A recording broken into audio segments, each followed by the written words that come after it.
एक जंगल के दोनों ओर अलग अलग राजाओं का राज्य था। उसी जंगल में एक महात्मा रहते थे। दोनों राजा उन्हें अपना गुरु मानते थे।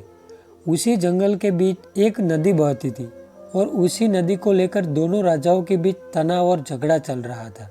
एक दिन बात बिगड़ते बिगड़ते यहाँ तक आ पहुंची कि कोई दोनों राजा सुलह करने के लिए राजी नहीं था, इसलिए युद्ध तय था। दोनों राजा ने महात्मा से आशीर्वाद लेना था। जब पहला राजा महात्मा के पास पहुंचा तो महात्मा ने उसे कहा कि तुम्हारे भाग्य में जीत नहीं लगती, आगे ईश्वर की मर्जी। यह सुनकर पहले तो राजा थोड़ा चुप हुआ, लेकिन फिर उसने सोचा कि अगर हारना ही है तो पूरी ताकत से लड़ेंगे, मगर हार नहीं मानेंगे। अगर हार भी गए तो हार को दूसरे लोगों के लिए उदाहरण बना देंगे।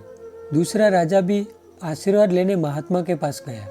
महात्मा ने कहा, भाग्य तो तेरे पक्ष में लगता है। राजा तो ये सुनकर खुशी से भर गया। जब वापस लौटा तो निश्चित हुआ कि जैसे उसने युद्ध जीत ही लिया हो। धीरे धीरे रात और दिन बीते और फिर युद्ध का दिन आ गया। दोनों राजाओं की सेना युद्ध के मैदान में जमा हो गई और लड़ना शुरू कर दिया। एक तरफ की सेना यह सोचकर लड़ रही थी कि चाहे किस्मत में हार लिखी हो, परंतु हम हार नहीं मानेंगे। वहीं दूसरी तरफ की सेना यह सोचकर लड़ रही थी, जीतना तो हमें ही है, तो फिर डरना कैसा। लड़ते लड़ते राजा के घोड़े के पैर की नाल निकल गई और घोड़ा लड़खड़ाने लगा। लेकिन राजा ने ध्यान नहीं दिया और यह सोचा कि जब जीत किस्मत में है तो किस बात की चिंता।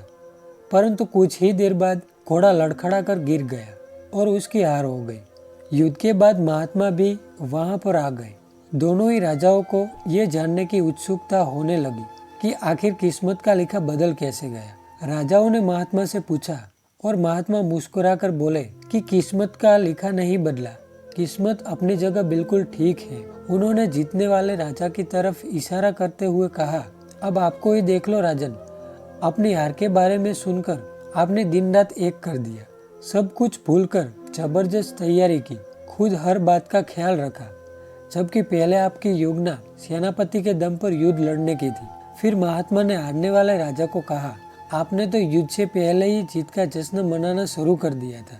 आपने तो अपने घोड़े की नाल तक का ख्याल नहीं रखा, तो फिर इतनी बड़ी सेना को कैसे संभाल पाते। हुआ वही जो किस्मत में लिखा था, भाग्य नहीं बदला। पर जिसके भाग्य में जो लिखा था उन्होंने खुद ही अपना भाग्य बदल दिया। फिर बेचारा भाग्य भी क्या करता। दोस्तों, भाग्य लोहे की तरह वहीं खींच कर जाता है जहाँ कर्म का चुंबक लगा हो।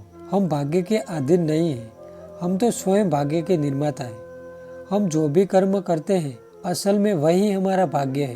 कुछ परिस्थितियों पर हमारा वश नहीं चलता, जैसे कि अच्छे और अमीर घर में पैदा होना, यह हमारे बस में नहीं है। लेकिन कर्म के बिना फूल से धूल होने और कर्म के साथ धूल से फूल होने के उदाहरणों से दुनिया भरी पड़ी है। तो दोस्तों, आपको ये कहानी कैसी लगी?